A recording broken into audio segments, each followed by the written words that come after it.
Ladies and gentlemen, thank you for standing by, and welcome to the BioNTech fourth quarter and full year operational progress and financial results call. At this time, all participants are in a listen-only mode. There will be a presentation followed by a question and answer session.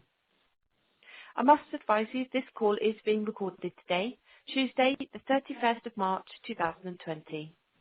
And I would now like to hand the call over to the Vice President, Investor Relations and Business Strategy, Silke Maas. Please go ahead. Thank you for joining us today for BioNTech's fourth quarter and full year 2019 update call.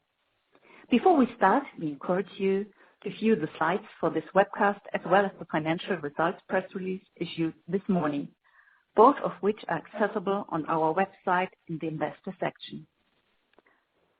Slides 2 and 3 provide legal disclosures related to the pending acquisition of Therapeutics. As shown on slide 4, during today's presentation, we will be making several forward-looking statements.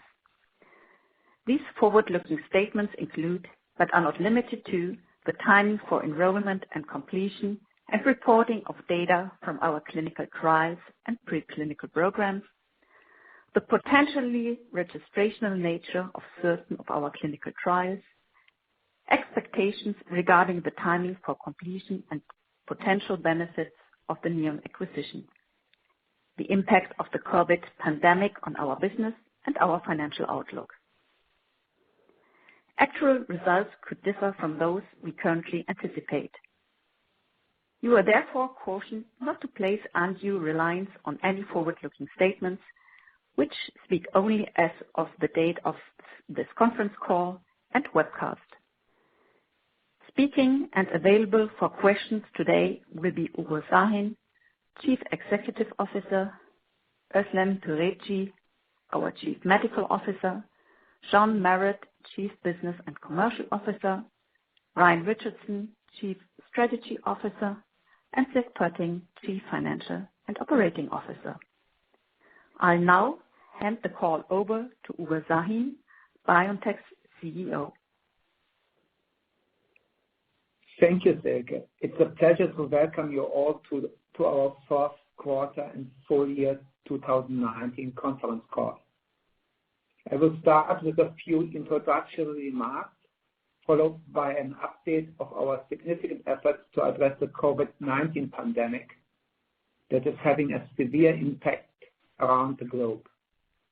I will invite Ryan Richardson to provide a brief update on the pending Neon Therapeutics acquisition announced in January of this year.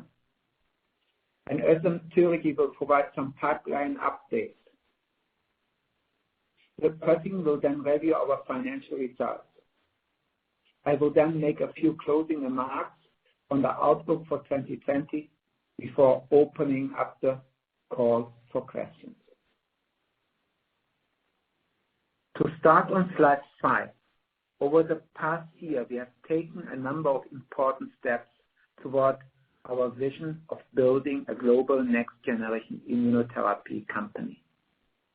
We have built a broad suite of novel therapeutic platforms to explore the full potential of the immune system. We are advancing along with our pharmaceutical collaborators a broad pipeline of first-in-class immunotherapies for the treatment of cancer. We have built a growing number of programs targeting infectious disease.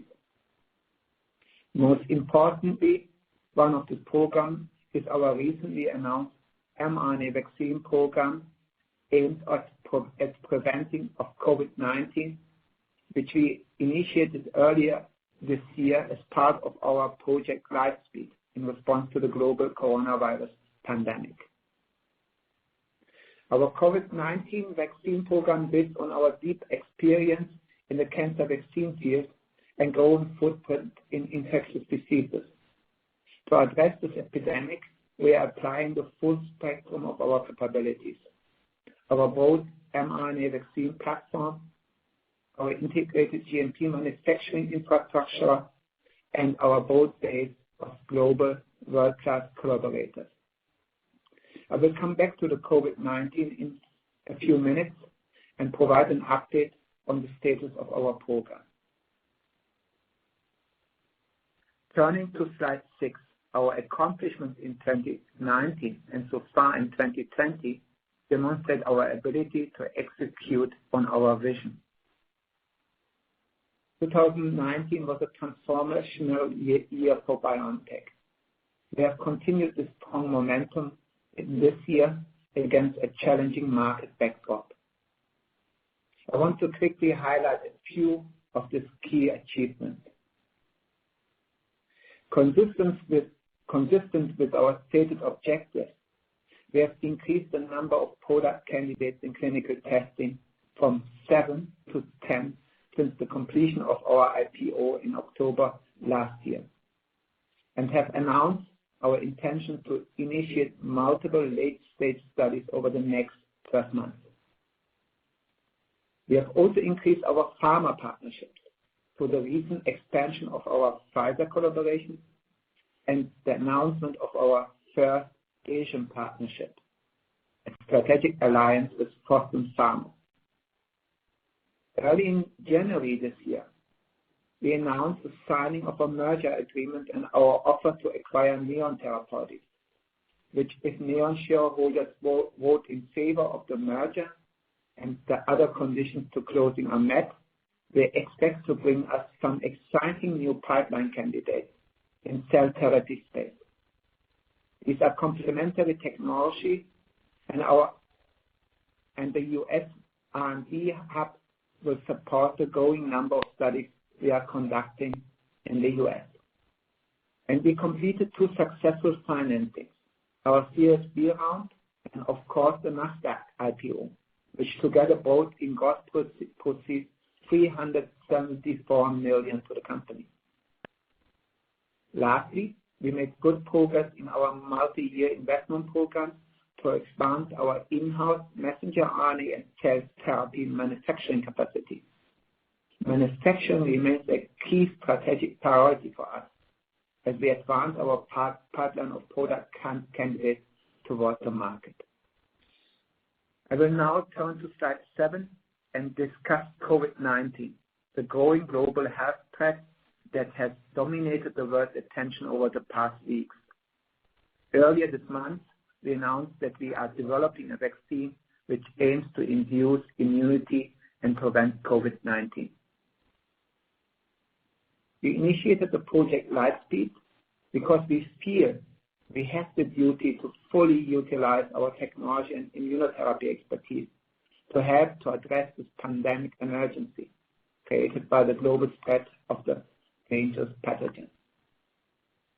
For our COVID-19 program, we are leveraging our proprietary messenger RNA platforms for infectious diseases, our fully owned GMP manufacturing infrastructure for mRNA vaccine production, and our global clinical development capabilities. We have partnered with Pfizer for worldwide development of the vaccine and have also established a strategic alliance with Fosun to develop the vaccine in China. We have been in close contact with regulatory and scientific authorities around the world and in ongoing discussions with research organizations. We anticipate initiating clinical testing in late April, subject to regulatory approval. We expect to conduct a global development program spanning Europe, United States, and China. Our mRNA vaccine for COVID-19 exploits a highly potent lipid nanoparticle or LNP messenger RNA vaccine product. We believe that mRNA vaccines are ideally suited for this challenge. mRNA vaccines have been shown to be highly immunogenic and induce neutralizing antibodies as well as T-cell responses.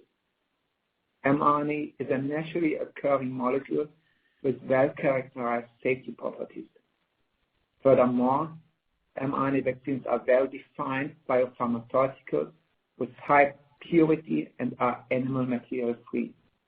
We believe mRNA vaccines may offer several advantages over traditional vaccine approaches, including an ability to precisely design and manufacture them rapidly in a large quantity.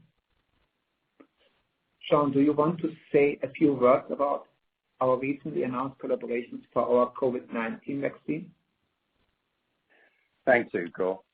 For COVID-19, we're collaborating with one of the world's largest pharmaceutical companies, Pfizer, and one of the leading healthcare groups in China, Fosun Pharma.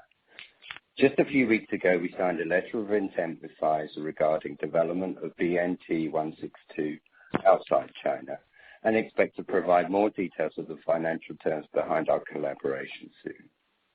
As we already have a successful collaboration with Pfizer for infectious diseases aimed at developing influenza vaccines, we have been able to immediately start work to rapidly advance BNT162 towards clinical testing for the prevention of COVID-19. We are currently utilizing multiple research and development sites for both BioNTech and Pfizer, and look forward to providing further updates on this fast-moving collaboration in the future.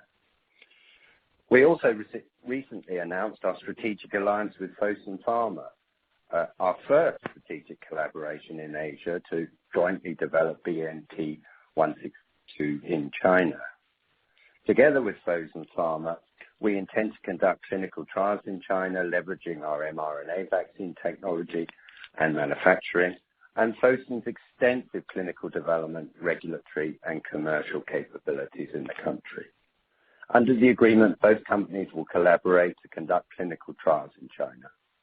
Fosun Pharma has the right to commercialize the vaccine in China and will pay BioNTech up to US dollars 135 million, that's euros 120 million, in upfront and potential future investment and milestone payments. The two companies will share future gross profits from the sale of the vaccine in China. Thanks, Sean. Before I move on, I would like to note that we are currently monitoring the situation in regard to the potential impact of COVID-19 on our operations. Özlem and Dirk will provide additional detail later in the call, but there has been impact to some of our previously communicated trial timelines, in particular to planned study starts for 2020. We will continue to monitor the situation and provide updates as appropriate. I will now ask Ryan to provide a brief update on our announced offer to acquire Neon Therapeutics. First, however, I wanted to highlight Ryan's appointment as Chief Strategy Officer. He has significantly contributed to multiple key corporate development initiatives, including the acquisition of Neon. And he was instrumental in successfully taking BioNTech public in a challenging market environment. I want to thank him for his accomplishments so far and look forward to his continued efforts in helping to execute our global growth strategy. Ryan? Thank you, Ugur. Turning to slide 8, in January we announced entry into a definitive merger agreement under which BioNTech would acquire Neon in an all-stock transaction. The transaction remains subject to a vote of Neon shareholders, which we expect to take place during the second quarter. For those unfamiliar with Neon, it's a biotechnology company based in Cambridge, Massachusetts, developing novel neoantigen-based T-cell therapies. From a strategic standpoint, this acquisition is a strong fit on multiple levels. For one, it will bring us some exciting preclinical programs, including NeoPTC-01, a personalized neoantigen-targeted T-cell therapy candidate consisting of multiple T-cell populations that target the most therapeutically relevant neoantigens from each patient's tumor. It also brings NeoSTC-01, a T-cell therapy candidate targeting shared RAS neoantigens. In addition, Neon has assembled libraries of high-quality TCRs against various shared neoantigens across common HLAs, which we believe will complement our own technology toolkit. Neon's pipeline is underpinned by several complementary platform technologies, including Recon, its machine learning bioinformatics platform, and also NeoStim, its proprietary process to directly prime, activate, and expand neoantigen targeting T cells ex vivo. The acquisition will enable us to significantly expand our presence and capabilities in the United States, which remains a strategic priority for us. Under the terms of the agreement, Neon would become a wholly owned subsidiary of BioNTech upon closing. As previously indicated, subject to a favorable vote of Neon shareholders, we expect the transaction to close during the second quarter of 2020. We look forward to closing the acquisition and beginning the integration process. I will now hand over to Özlem to discuss key updates in our development programs. Thank you, Ryan. Today I'm going to provide key updates for our pipeline since our last call in November. I'll start with some detail on the effects of the coronavirus pandemic on the timing of our clinical trials. The short message is that we do expect some impact to the timelines we have previously communicated. As shown on slide 9, while our review of the impact is ongoing, we are developing and implementing a 3-point plan to manage the still evolving disruptions that the pandemic is creating. First, we still intend to initiate phase 2 trials for BNT111, BNT113, and the iNeST program as originally planned. We assume that the anticipated start dates of end of year 2020 provide time for stabilization of the clinical trial environment.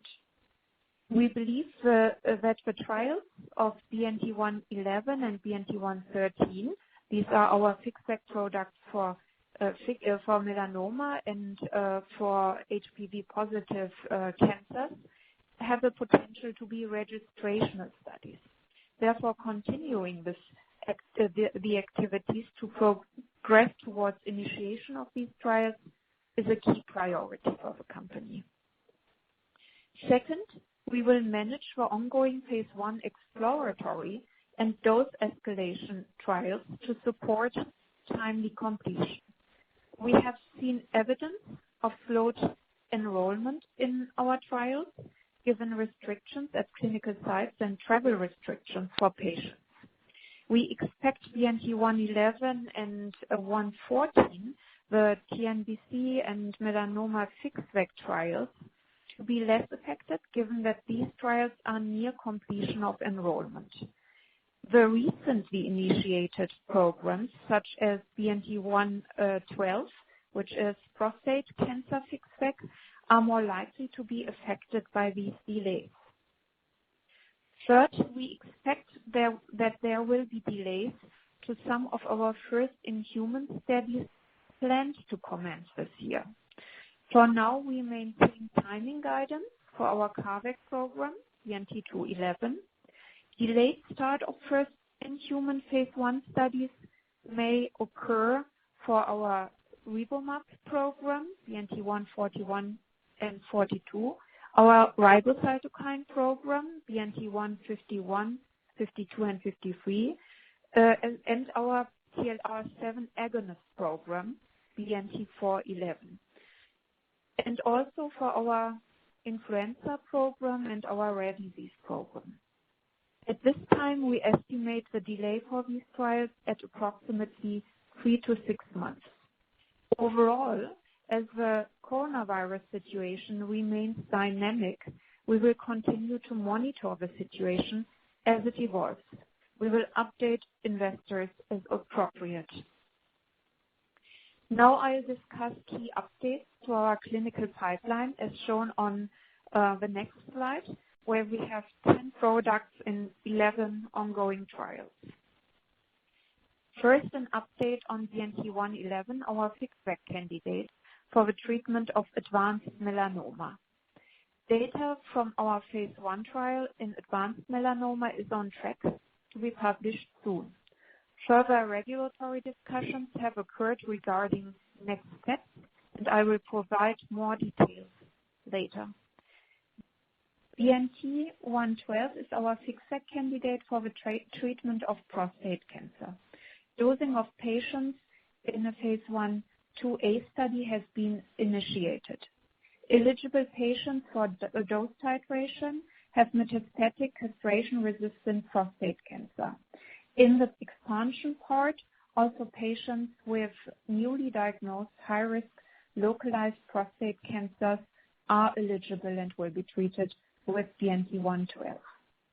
BNT114 is a program that evaluates a range of novel antigens for the treatment of TNBC, for immunogenicity in a phase 1/2 trial. Data was previously expected to be presented at KIMT annual meeting scheduled for May. Given the postponement of the conference due to the COVID pandemic, BioNTech is evaluating the appropriate opportunity to present the data later this year.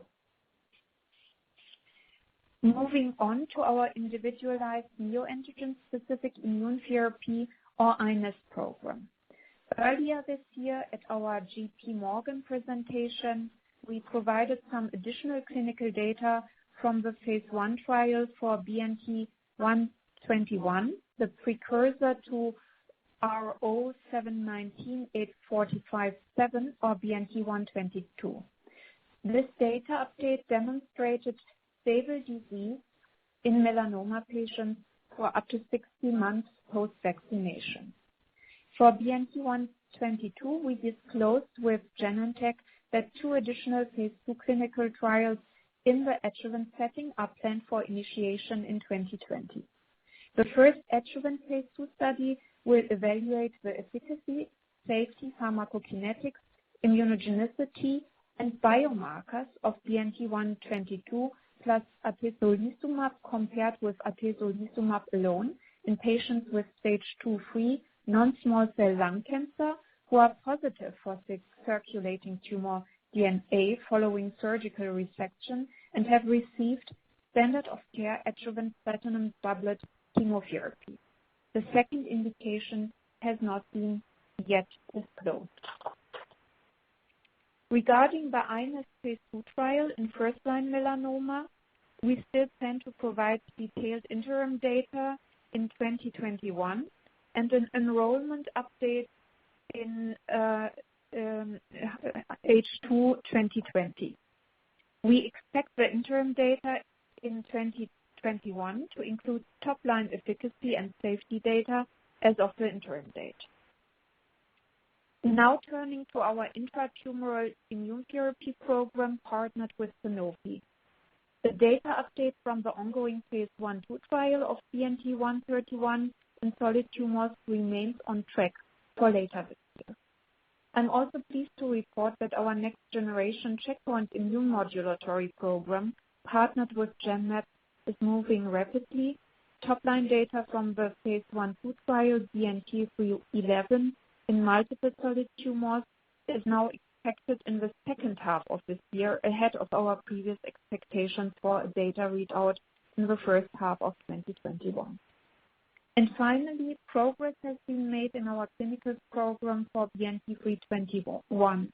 The first patient has been dosed in the resumed phase 1/2 study evaluating the safety and recommended phase 2 dose of BNT321 in patients with pancreatic and other CA19-9 positive malignancies. I'll now move to slide 11 and provide some quick updates on our preclinical pipeline. First, for our six-pack portfolio, BNT116 has been added to our product portfolio and is currently in preclinical development for non-small cell lung cancer.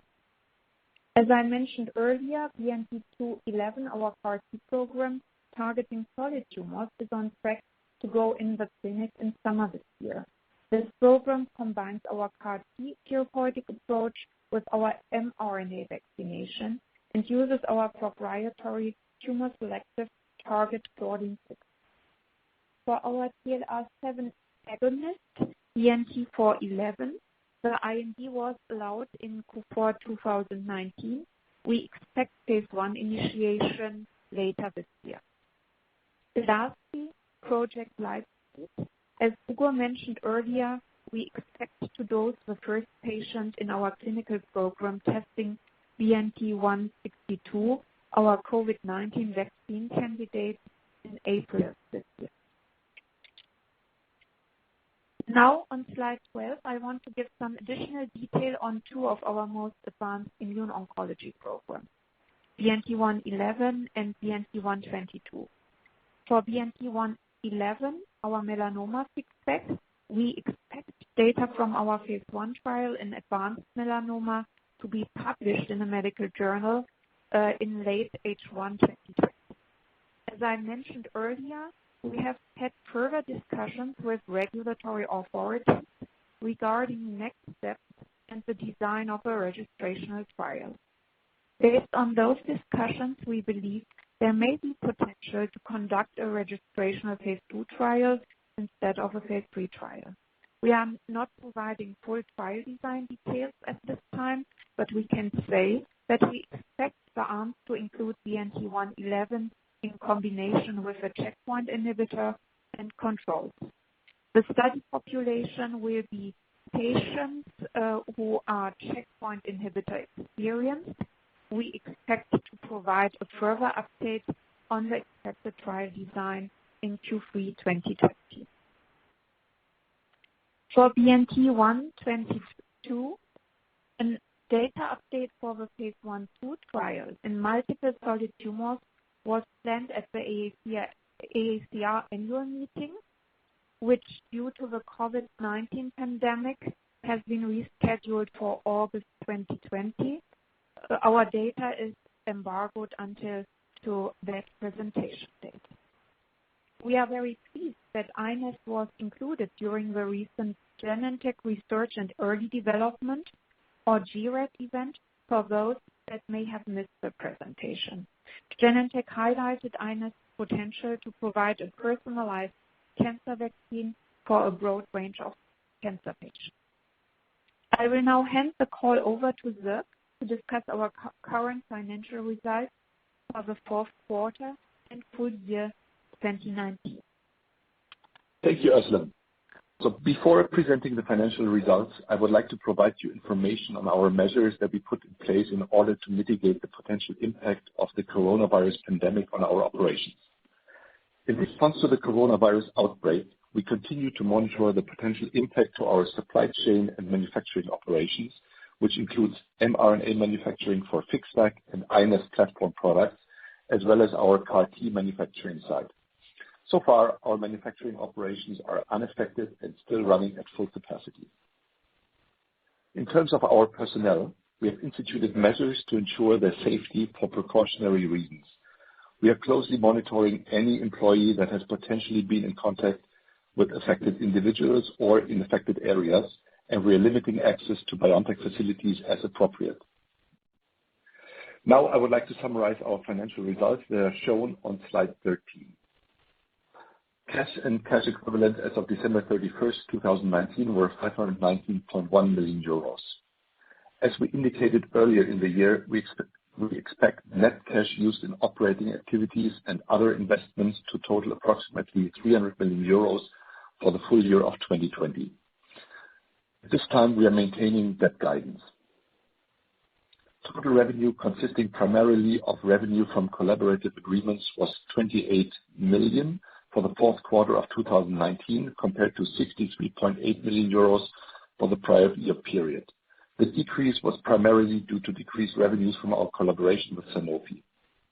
Total revenue consisting primarily of revenue from collaborative agreements was 108.6 million euros for the full year of 2019 compared to 127.6 million euros for the prior year.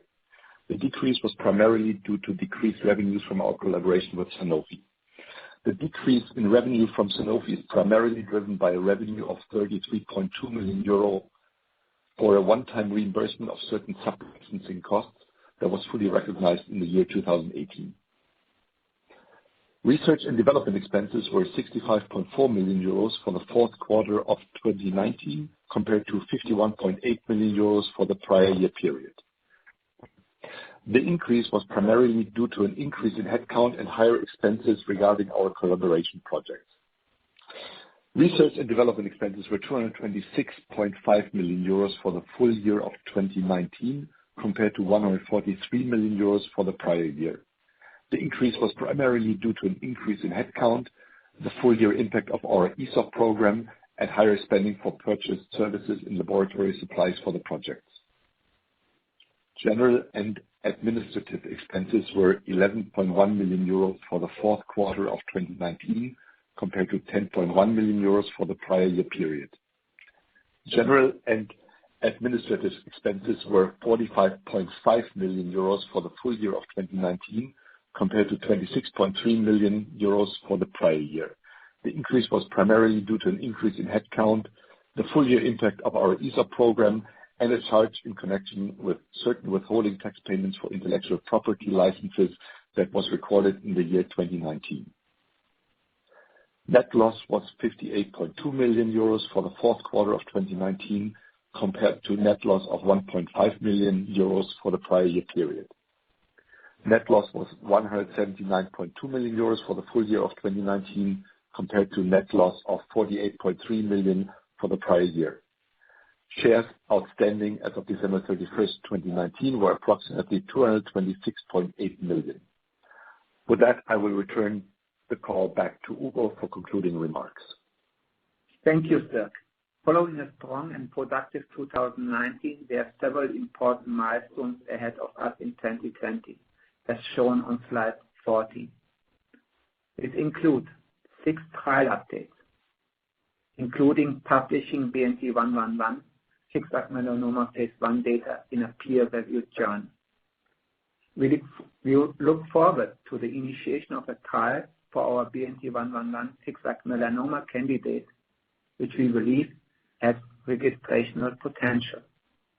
We also expect the initiation of 2 additional iNeST trials in adjuvant stage cancer this year.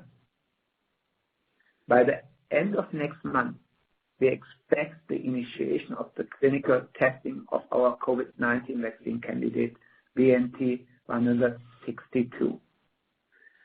I would like to point out that we expect to start a phase 1/2 trial using CARVac BNT211 in closing 6 positive solid tumors. And we want to start a phase 1 trial of our TLR7 program, BNT411, in solid tumors. Lastly, we will work to integrate our US hub in Cambridge, Massachusetts, following the expected closing of the Neon acquisition in the second quarter 2020. We look forward to updating investors and other stakeholders throughout 2020. We thank our shareholders for their trust and support. We will now take any questions you may have. Operator?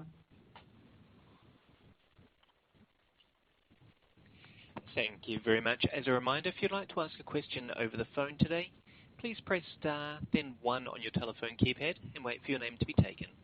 You can cancel the request by pressing the hash key. Once again, star, then 1 if you'd like to ask a question over the phone today.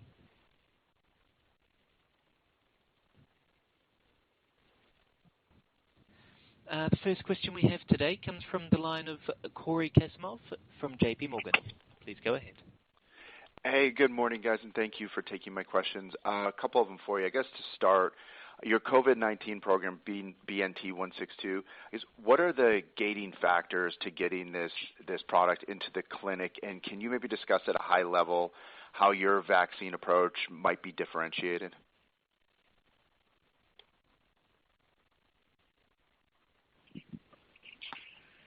Yeah, thanks for the question. So the development of our COVID vaccine is based on our in-house platforms. We have 3 messenger RNA platforms which are currently exploited for development of COVID vaccines, exploiting different epitopes. So it's the modified messenger RNA platform, then the Ugur mRNA-based platform, which we are using currently for treatment of cancer patients, and the self-amplifying RNA platform. The sequence of development events is based on preclinical evaluation of signals and on GMP manufacturing of the material, GLP toxicology, and discussions about the clinical trial design with the regulatory authorities in Germany, China, and with the FDA and the related ethics committees. We are on track in the development of our vaccine approach and expect a timely start of the first clinical trial in Germany in the second half of 2020. The differentiation factors of our vaccine platform is one intention is that we develop a vaccine which is not only safe but enables immune response with neutralizing antibodies with the lowest possible dose. Okay, and then from a timeline point of view, would you expect this to follow a similar path to other vaccines that have been publicly commented on? To which type of vaccines do you Well, refer? other COVID-19 vaccines that we've heard about from other companies that have been commented that they've talked about, and they've talked about timelines and talked about things like 12 to 18 months in a situation like this, potentially get it from start to finish. Do you think that's a kind of a realistic expectation for your program as well? So maybe SM can... Yes, I can take this one. These are plausible sounding timelines. At the end of the day, the timelines will depend on positions of regulatory authorities and based on which type of data such a vaccine would be made available to a larger population. So this will needs to be really worked out in the ongoing discussions we and also the other companies you are referring to have with the regulators and the data which we can all present from our trials. Okay, makes sense. Yeah.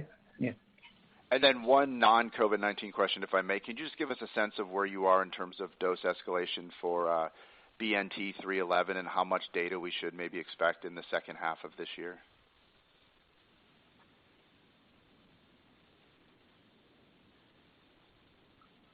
That's a dual body. Yes. Dual body. We are.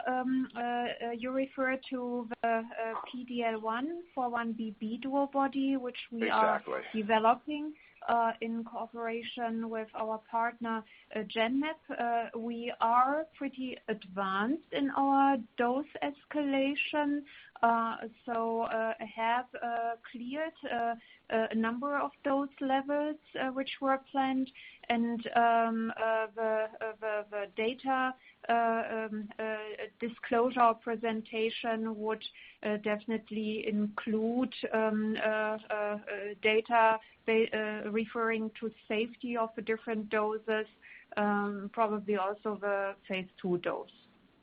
Okay, very helpful. Thank you for taking the questions. Thank you very much. The next question today comes from the line of Tazeen Ahmed from Bank of America. Please go ahead. Hi, good morning. Thanks for taking my questions. With regards to your publication that you mentioned in your prepared remarks that's expected in the second half of the year of phase 1 data for melanoma, can you give us an idea of what level of detail you expect to have in that article, and as it relates to a potential for registrational study, what in your discussions with FDA gives you confidence that you would be able to potentially use the next study as registrational versus having to do a full phase 3? Thank you. So the first question referring to our publication, here the data we will publish is data which comes from our LipoMerit trial, so the dose escalation, dose expansion trial with our melanoma FixVac in a heterogeneous population of patients with advanced melanoma. And what we will publish, the focus here is primarily on the mode of action of the vaccine, which we show for the first time in humans, in particular also the immune responses, their magnitude, their type, and their kinetics, but also some safety and activity data. Okay, thank you. And as it relates to your discussions with FDA on the potential for registrational study? Yeah. So the discussion with the FDA was, of course, based on the design of the clinical trial, the statistical parameters required for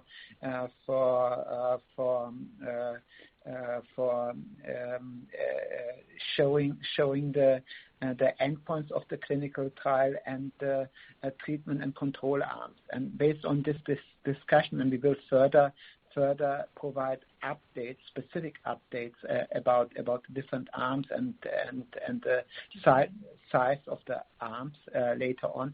Based on the discussion with the FDA, we are confident that if we can deliver the request of the study of the desired study design, then the FDA would be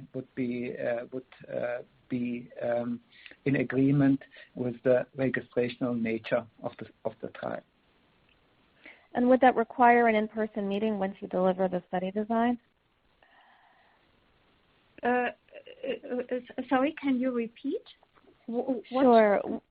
Once you deliver the study design to the agency, would you then need to have an in-person meeting with the agency to determine if this can be registrational?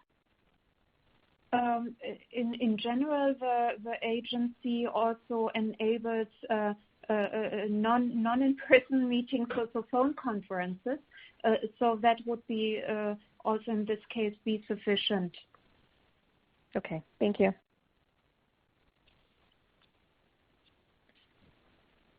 Thank you very much. The next question today comes from the line of Shangshan Zhu from Berenberg.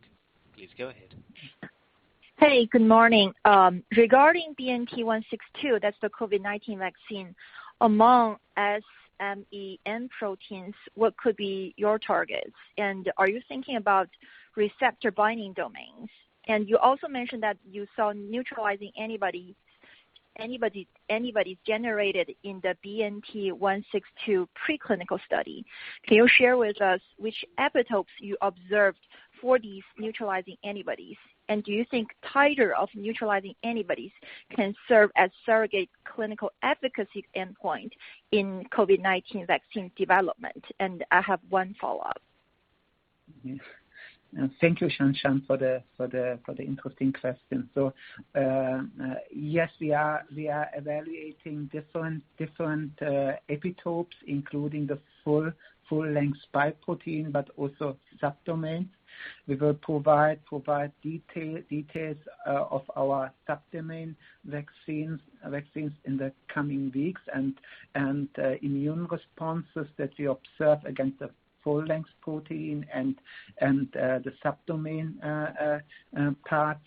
We have established a number of assays studying immune responses in mice, including antibody responses, T-cell responses, neutralizing antibody responses using pseudotype and virus-based neutralization assays. And based on the assays, we are confident to reduce the spectrum of candidates to a meaningful number to be tested in the clinical trial. Okay, thank you. And another question regarding the RNA format and also the delivery formulation. So mod RNA, that's the modified RNA, that is the mRNA format you used in your Zika vaccine. To us, it is not highly immunogenic. Can you tell us what is the scientific rationale of using it in infectious disease vaccine? And also for your delivery formulation, the lipid nanoparticle, LNP, you saw that with this delivery technique, it was modified to shift the immune response more towards Th2 cells, not Th1 cells.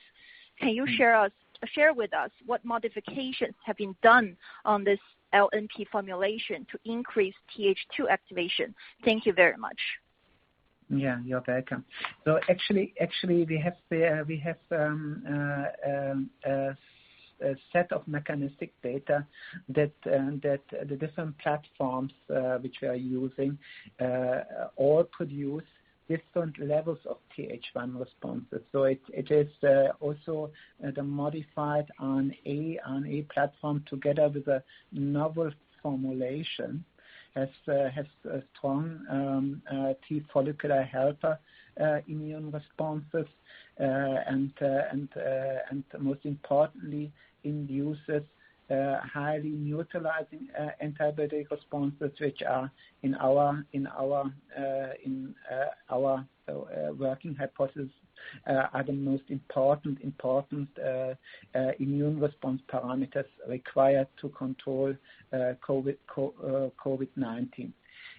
We use the unmodified mRNA platform since it comes with a TLR7 co-stimulatory activity to evaluate if the additional TLR7 agonistic activity can further reduce the dose. And we are using a self-amplifying RNA-based approach to further elaborate whether, due to the self-replication based on the vaccine amplification after delivery, we can further reduce the dose. There is evidence in the preclinical settings. We have published data showing that this is the case for HIV and this is the case for influenza vaccines, and therefore also based on preclinical data that we have seen for COVID-19, which are encouraging, we decided also to evaluate this platform in a clinical trial. Perfect. Thanks. Thank you very much. The next question today comes from Naveen Jacob from UBS. Please go ahead.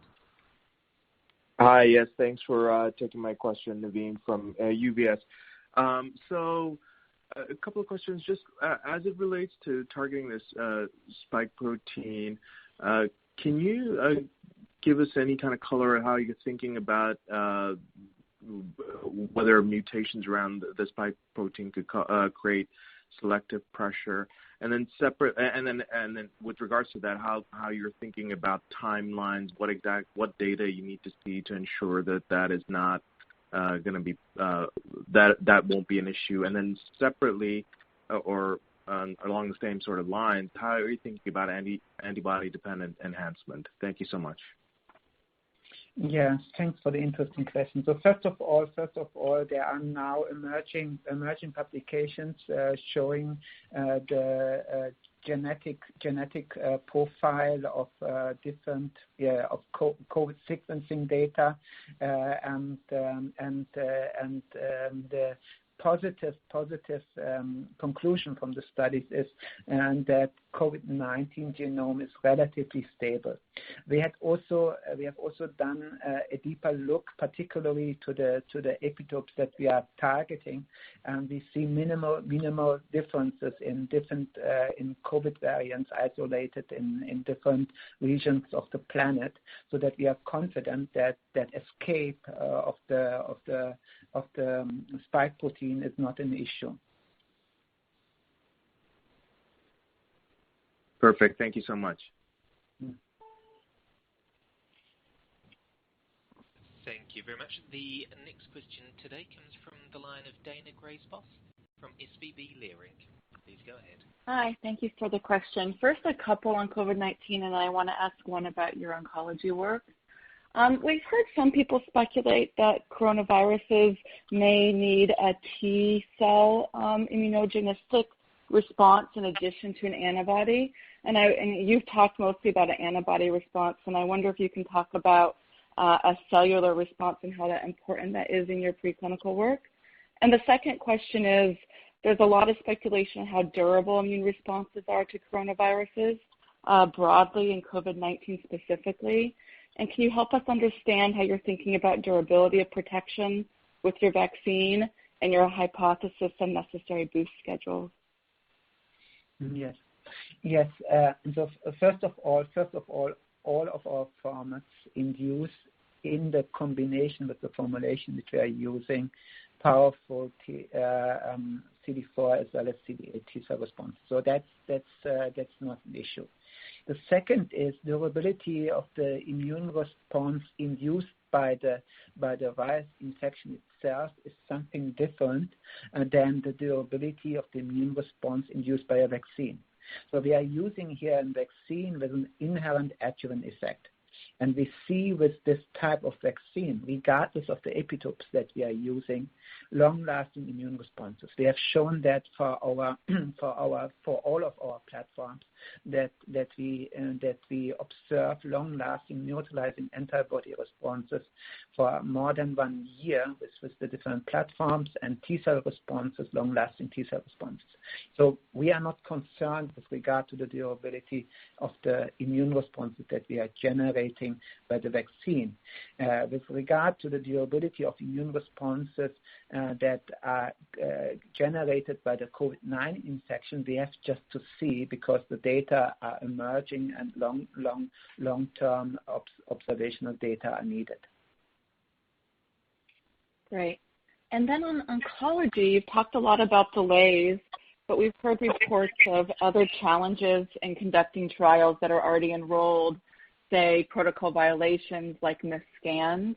And, I think that's so important for your early phase 1 trials. And I wonder how you're monitoring that and if you're taking any mitigating action to make sure the data you get is what you need, or at least we understand problems in the data.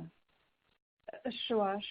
You are perfectly right. That indeed is one of the major activities, namely monitoring the situation, understanding the specific impacts on what is happening at the clinical sites, how regulatory authorities see, for example, potential deviations, and how to mitigate those deviations we identify as potentially emerging patterns under the current situation is one of the major actions taken here in our company.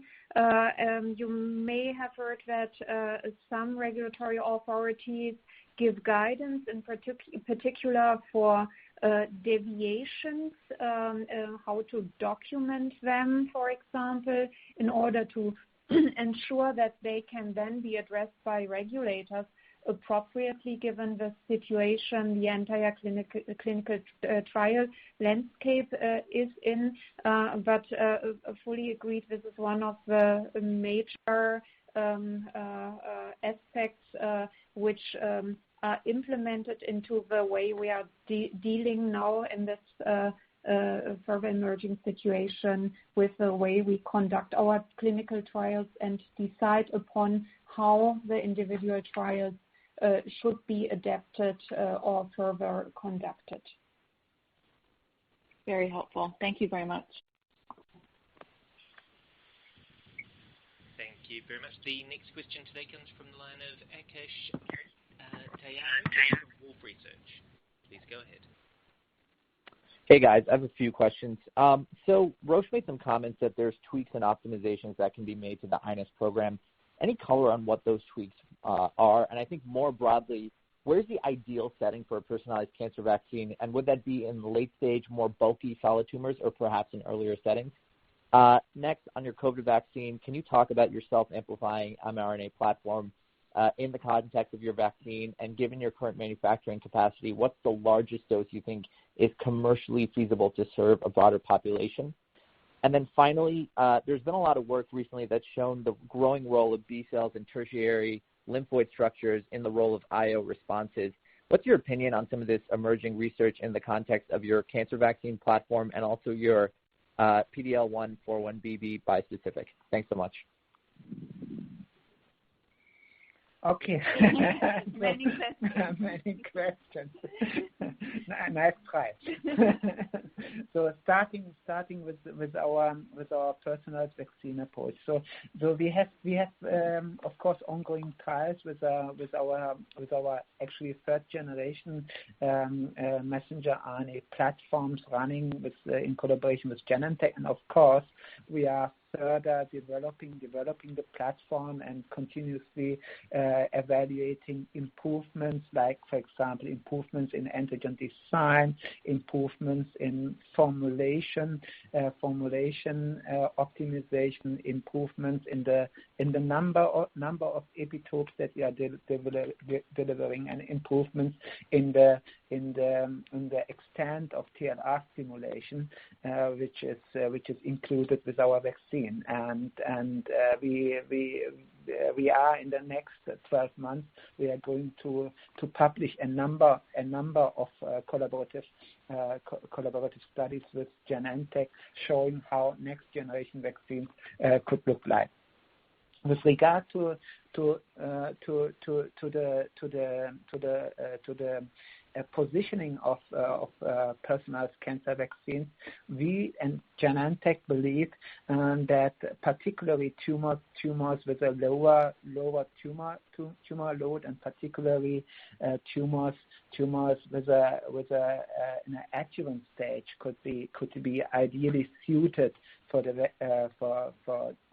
vaccine in combination or even without checkpoint blockade. For diseases which are more in the advanced and later stage, there might be necessary to add additional combinations of IO drugs, for example, cytokines to further improve the activity of a vaccine in this trial settings. So what was the last question? saRNA. So with regard to the saRNA, we have published a number of preclinical studies, and one of the interesting insights in using saRNA is that saRNA can reduce the dose which is required to induce a strong antibody and T-cell response, can reduce the dose up to 60 to 80-fold as compared to a non-amplified vaccine. And this is, of course, an exciting opportunity to elaborate and to test in a setting where the manufacturing of the sufficient scale of vaccine could be a challenge. We are currently continuously increasing our manufacturing scale. We will update about the target scale for manufacturing in the coming weeks and months. But it is clearly our vision, to have sufficient capacity to deliver to hundreds of million individuals the doses of vaccine in a reasonable time period. There was another question related to the B-cell infiltration in human tumors. Yes, I think this there is a series of publications showing that different type of infiltrates, including infiltrates with dendritic cells and B cells, are associated with improved prognosis and response to checkpoint blockade. And of course we are aware of the studies. We for example, for all of our iNeST studies, we are evaluating the transcript of tumors, and evaluating and are able to see which type of infiltrate is associated with type of immune response. And based on this type of information, we can of course exploit different type of immune modulatory treatments. Thanks so much. Thank you very much. We have time for one more question. That question comes from the line of Linda Lee from CG. Please go ahead. Hi guys, thanks for taking my questions. First, on the COVID vaccine, you mentioned that you were working with the German, Chinese, and U.S. governments. Wondering if you could provide some color on your conversations and maybe your strategy on potentially manufacturing at risk. Secondly, we had the chance to speak with some cancer care changes during COVID. And I was wondering if you could comment on modifications to your clinical trials or enrollment criteria. And also, you're doing a lot of biomarker studies. I'm wondering if some of these assays can be done on, archival samples, and how that might be affected? Thank you. So we are talking to regulatory authorities in China, Germany, and the US, and part of the dialogue is of course harmonization of the clinical trial designs in these different countries, and not only harmonization but also having complementary trial designs which allow to maximize the amount of information that can be generated. And interestingly, the situation whereas Europe and US now became the hotspots of the infection, and the infection rate in China is cooling down, so giving us different opportunities in different regions affected with different frequency of infections, and this is also a good to have situation, because based on the situation we can generate safety and activity, efficacy and effectivity data in different regions of the world. With regard to the biomarker strategy, of course, we need to evaluate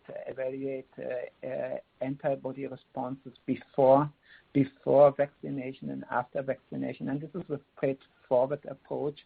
This is established. There is an established industry for collecting samples, for analyzing samples.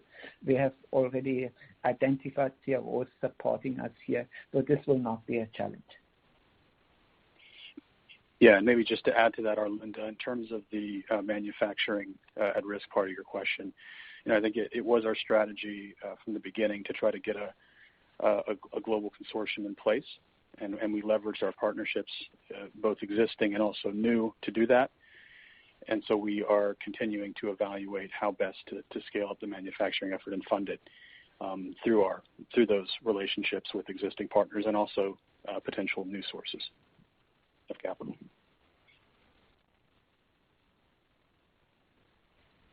Great, thank you. And maybe just following up on your oncology pipeline, just can you, since biopsy volumes are down, I'm just curious if the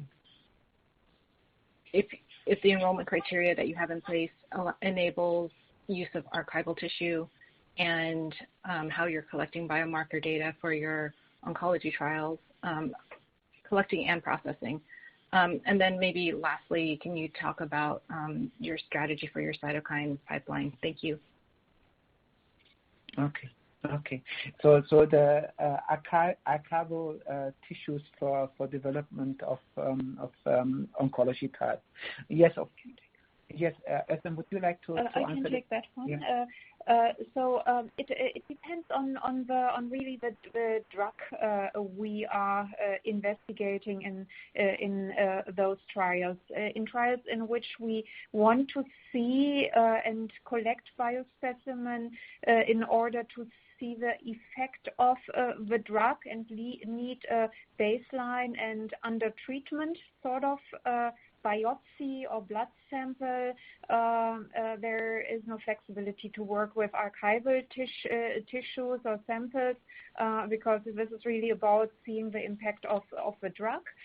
In studies where we, for example, want to test whether the patient has a certain marker which is stable, we work in fact with archival tissue from this patient. So it really depends on which question needs to be answered, and we have a mixture of both fresh tissues and materials and archival materials. And if your question refers to enrollment of patients into iNeST studies, yes, we can here use, and we are using archival material, which is paraffin fixed. So that means there is no essential need to do fresh biopsies.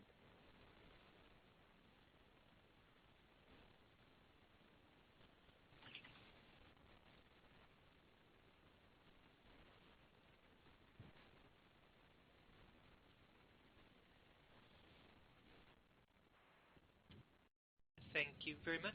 Would you like to make some closing remarks?